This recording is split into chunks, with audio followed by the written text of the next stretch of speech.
Hello, my name is Oscar Gill, and you're probably thinking, why do I have a vehicle, a model in front of me?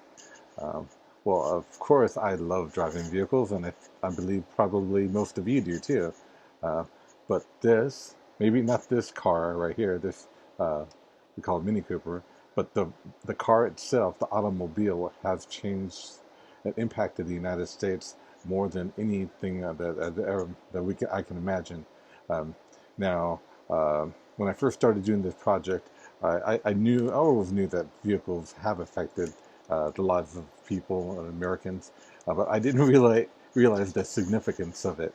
Okay, and so the title of my essay was Henry Ford and the Impact of Automobiles in the United States. Um, and okay, I'll put this down. Oh, before I talk about everything, um, I used to be what do you call it, accounts manager to a particular transportation company, uh, my customer, and I used to do really, really well in it. And the president of the company came over to my account and said, "Hey, you're doing such a great job." And he knew I used to drive a Mini Cooper, so he gave me this model. So anyway, that's a little part history on why I have this, and also because I love automobiles. Uh, and I do have actually two Mini Coopers. My wife has they call it a Countryman, and I have a John Cooper Works. Anyways, okay. So the research question being addressed uh, was Henry Ford and the growth of the automobile significantly impacted the United States economically, socially, and culturally. And this is highly true. The significance of the research question. Well, here, let me address that. Without the invention of the automobile industry, the United States would not be the economic world power it is, nor would it be saturated in consumer culture which emerged from it. Yeah, Henry Ford revolutionized mass production of his Model T, which suddenly made the reach for Americans to own their own vehicles, automobiles. Um, Automobiles have been around since 1893, of course, but they were so expensive. I mean, they were for wealthy Americans. Nobody really could afford them. Um, Automobiles spawned into the whirlwind of opportunities and challenges unimaginable in that period. I mean, now we can see the ramifications of what that automobile has done. So many different jobs, and we have people say global warming and lots of other things. Uh, the effects of the way things are produced, consumed today have impacted all around because of automobiles. Today's consumption is a major cause of environmental degradation. It's also a backbone of globalization in its current form, often maintains disparities between rich and poor. In statistics by Federal Highway Administration 2002, there was 135,920,677 automobiles registered in the United States. That's not including buses and we call it police departments, etc., taxis. Um, the That's a whole lot of cars. Owning an automobile has impacted the entire way of American life. The historical significance is that most people in the 20th century could not afford a vehicle in that period, early in the early 20th century, and suddenly found it affordable to buy a car rather than a horse and carriage. That's a huge thing. I mean, you go through world nations, you'll still see people with buggies and horses. People have cars, but they're typically for people who have more money. Automobiles were made already, but most Americans couldn't afford them. But that was a game changer. Henry Ford making his car in the early 1900s, state-of-the-art manufacturing, meant car bodies were delivered by horse-drawn carriage, with teams of workers assembling automobiles atop sawhorses, insomuch that the teams would rotate from one station to another, doing their part to bring the vehicle together. Parts deliveries were timed but often ran late, causing pilots or workers vying for space, delays in production. However, fortunately, um, in October 7th, 1913, Ford's innovative automobile assembly line was created, and that changed automation of workers. And workers' wages went up, more vehicles were made, prices went down, average Americans could afford to buy a vehicle. The assembly line, results of mass production, um, were immediate and significant. Henry Ford invested in his factories in Dearborn, Michigan. In 1917, the Ford Motor Company began building the River Road assembly plant on the southern outskirts of the community. Economically, Henry Ford's mass production techniques made the automobile more affordable. In so much as his dedication to getting things done, Ford invented a modern assembly line. Many other industries used his same techniques to save money and pay the workers fair wages. Also, he doubled wages and cut the workday from 9 hours to 8 hours. Ford did this to ensure quality work and allow 3-shift workdays. It's important to note, as a result, the company was able to make the Model T 24 hours. Understandably, the economic effects of the automobile have been evident ever since the Model T made. Uh, Everyone wants to own a vehicle. It's less expensive and realistic for the average American household. Henry Ford said, "I will build a car for the great multitude." Ford proclaimed, "At first, the automobile had been a luxury item only for the wealthy." Henry Ford wanted to create a car that ordinary people could afford, and in 1908, he did just that. Model T sold for $850. In 19 years of manufacture, Ford lowered the price down to $260 and sold 15 million cars in the U.S. alone. We call it Woodrow Wilson, when he was coming back from the peace talks in Europe during World War II, or World War One, excuse me. He was driving in a Model T. Well, he wasn't driving, of course, but he was in a Model T. Furthermore, in 1922, Ford Motor Company produced 82,388 Model Ts, and the touring car sold for $600. By 1916, Model T production had risen to 585,388, and the price had dropped to $360.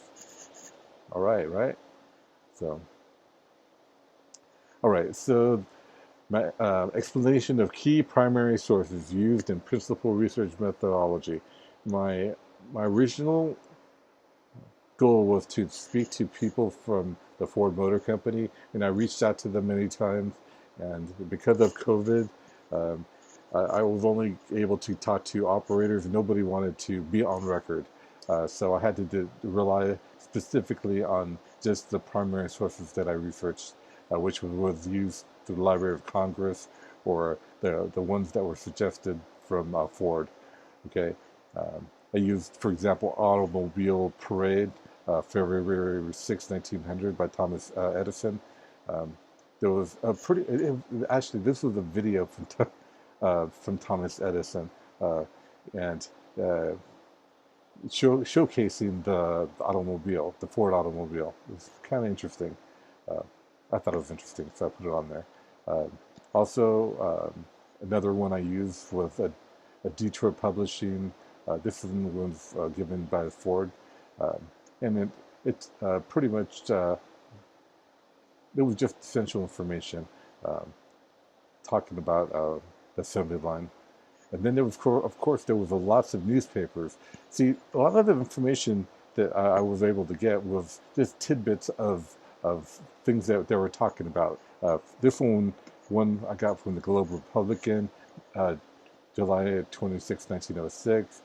Dearborn, Independent Dearborn. We call it that was the newspaper, the New York Times, 1919. The Sun, July 12th, 1919. Prosperity and Thrift, the Coolidge Era Consumer, 1921. The Evening World, New York Tribune, the one was 1921. The first one, second one was 1916.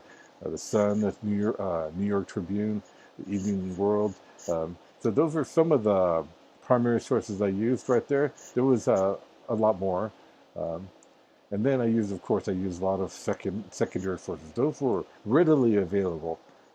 However, some of the information was a little dusty, so you had to dust it off. Here's one that I used.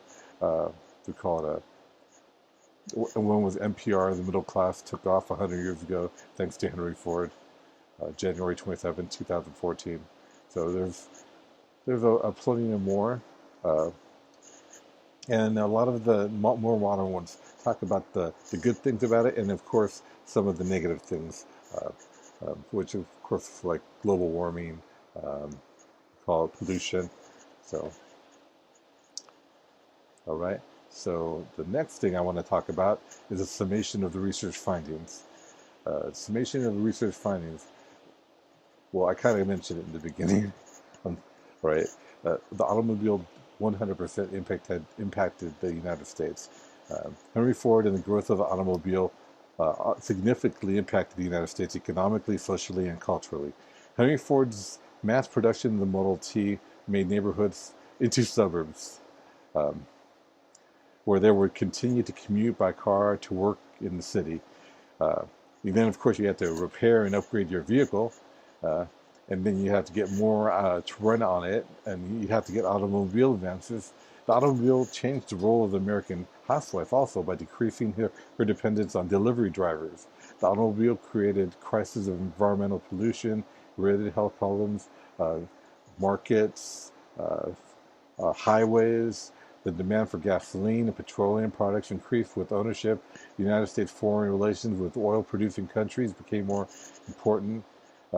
In the Middle East, it became national interest because of the oil fields in the Middle East. Thank goodness. Well, today is because of Trump's energy policies. He's kept us self-sustained to a great degree. Then, of course, we have the National Defense and Interstate Highway Act that gave federal government greater authority over the states, roads. Uh, and here, one thing I'd like to also add, okay, the influence of having the highways, interstates, roads, uh, made could make or break a store, could make or break a city. So, you see In-N-Outs, you see restaurants, you see all kinds of markets and places people go to now. They're close to the freeways, close to the highways. Uh, but if those same roads were not there, they would probably be closer to this city. So things changed.